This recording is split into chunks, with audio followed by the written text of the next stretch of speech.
Hi folks, William Stillman, Psychic Medium. We are finally, after a long hiatus, back in Gettysburg, Pennsylvania. And I am here this time with Greg Lauer, and I will allow Greg to introduce himself in just a moment. I do want to thank everyone who has been watching our previous videos, who have been commenting, and I especially want to thank those of you who have taken such an interest in my work as to reach out and to send to me some of your very unusual and very interesting photographs of unexplained anomalies that you have taken out in Gettysburg. So that's been interesting to look at. To the folks who have also left comments to the effect that you have been incredulous that I don't know anything about where I am, or how could I not know what happened. I just, with no offense to any historians, I want to tell you that this just isn't my thing. Like, I appreciate the history of the Civil War, but it's not something that I myself would have researched on my own. So my interests lie elsewhere, so I can assure you that I have no idea where Greg will be taking me today. And it's never dull. What can I say? So Greg, I'll let you tell folks who you are and what you're about. Okay, thank you, Bill. It's good to be here. As Bill mentioned, my name is Greg Lauer. I'm originally from Biglerville, which is about 8 miles up the road. I live in Kentucky currently and made the trip this weekend just to be here and enjoy the surroundings. I guess I best classify myself as a battlefield enthusiast and an amateur historian.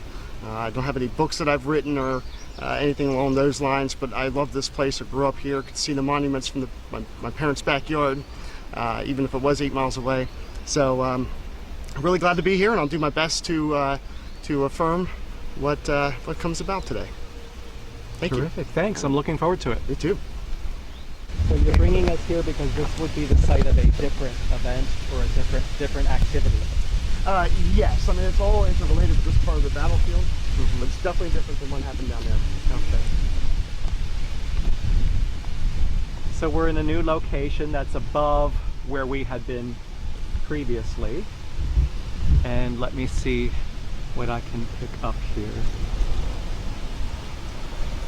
Now I have to ask, I don't know if we're in an area, I'm hearing a cannon and I'm seeing a cannonball. You are? So I don't know if that would be in reference to where we are now or nearby vicinity.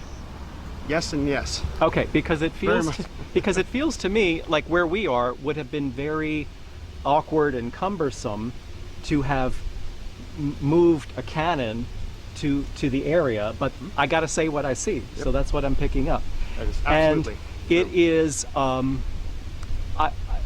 you know, it's really interesting to me because as I'm seeing this, you would think something as heavy as a cannonball wouldn't be able to go very far, but I'm seeing the force of the cannonball being expelled from the cannon.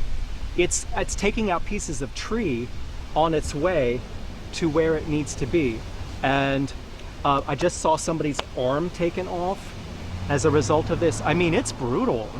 It's brutal. And was that happening here? Yes. Where we are now? All right. A couple different things I want to talk about when you're ready. Thank you. Yes. Okay, thank you. Don't want to forget.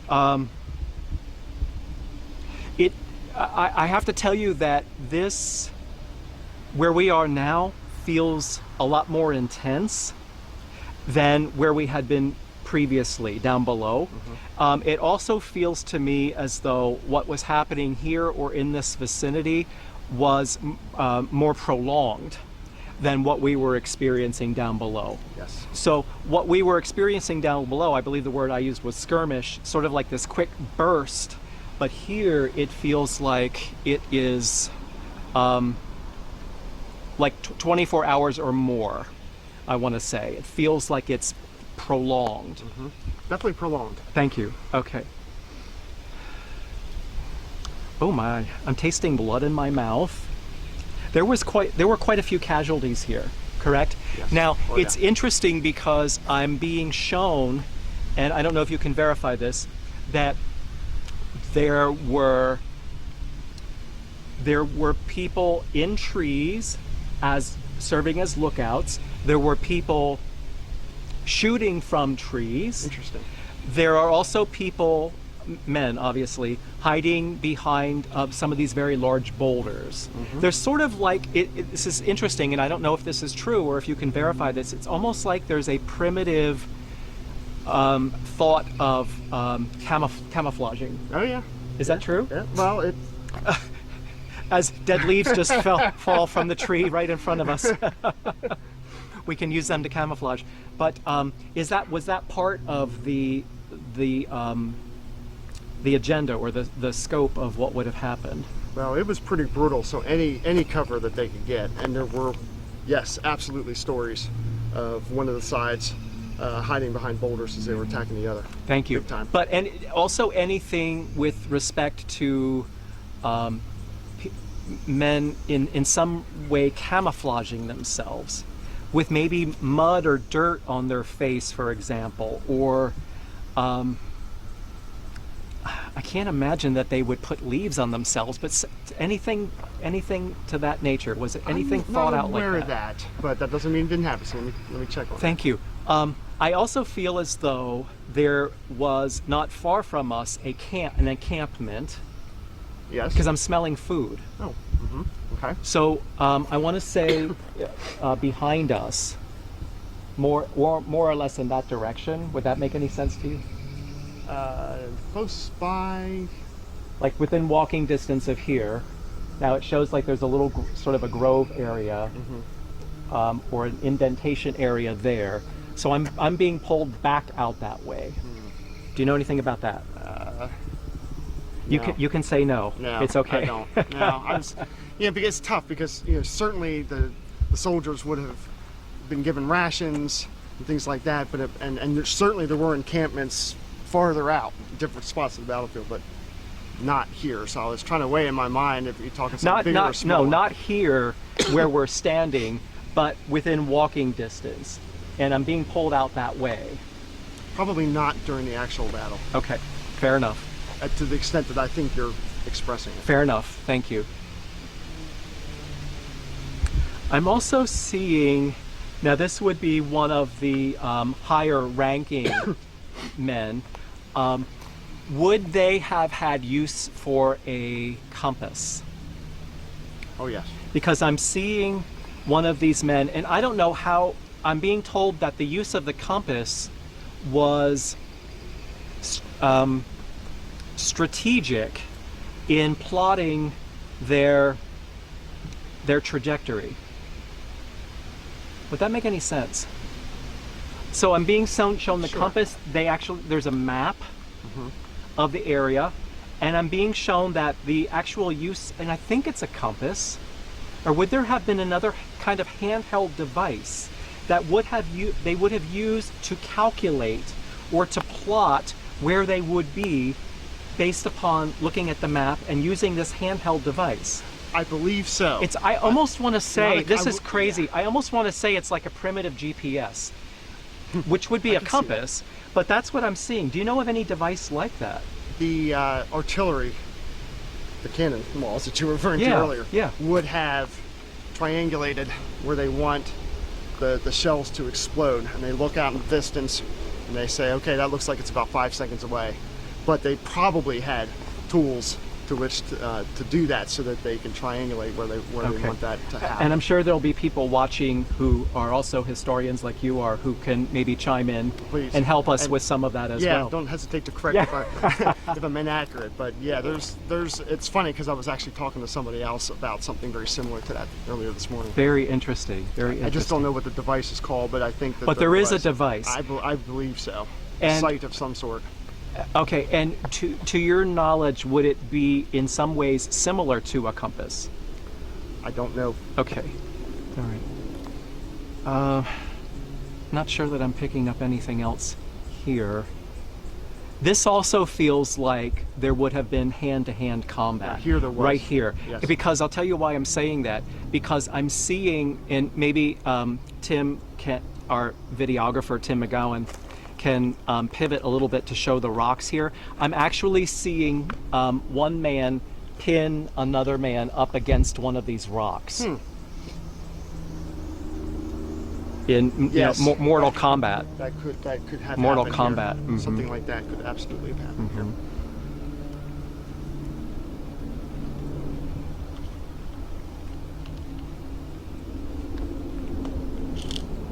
I think that's about all that I'm picking up here. Okay. Is there anything else you'd like to add while we're here? Yeah, this is a pretty interesting part of the battlefield too. Of course, I might say that all the time, but you picked up on some really interesting things. Yes, the Confederate brigades were coming up this part of the hill, kind of down from where we were. On the second day when they were attacking and were able to capture some of the entrenchments down below us. But this is where, this is where the end of the line that was kept here. There were a whole division, actually a whole corps up here, and all the brigades were taken away but one on the second day's battle to move troops to the other end of the battlefield. But they did keep one brigade of about 1,500 men at the very top. All those, what do you call that? The trenches and whatnot that were built here were then vacated. They extended the line from the top of the hill as far as they could, but they couldn't extend it far enough. And that's when the Confederates would have come into this area and take over those trenches, which was that hand to hand. Now you mentioned you mentioned a prolonged battle.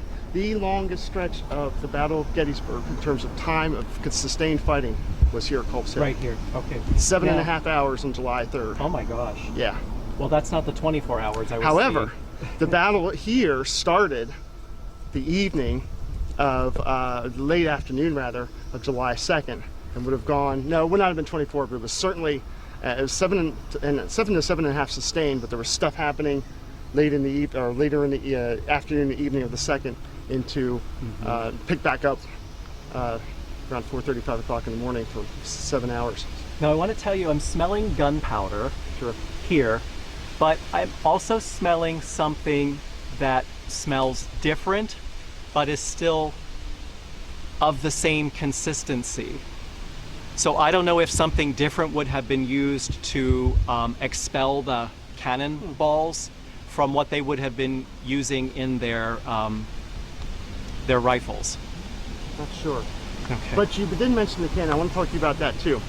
There were no, you don't see any cannons around here. You didn't see any as you were looking around. No, I just saw it in my head, and I saw it, as I said, taking off a piece of tree. I felt as someone taking off my arm, and there it goes, that kind of thing.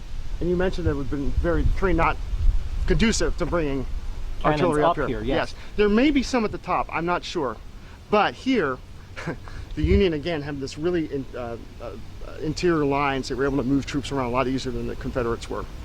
They had this artillery site on Powers Hill, which is probably about, you can't even see it from here, but it's over in that direction about 600-700 yards, and they were shooting in here to try to get the Confederates out of the trenches and in this area, and they were actually unfortunately hitting some of their own men, so there's a lot of examples of friendly fires here too.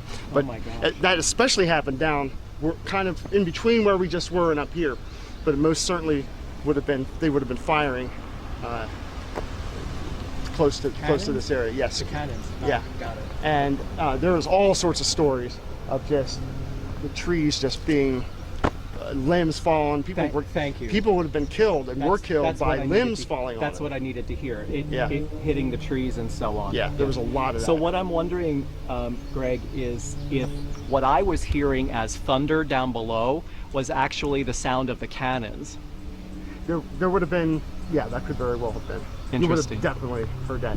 Yeah. Of course, the cannonade on the next day was so loud you could hear for hundreds of miles away, supposedly. So now I also need to ask, because Tim's assistant Lily brought this up on the drive up here.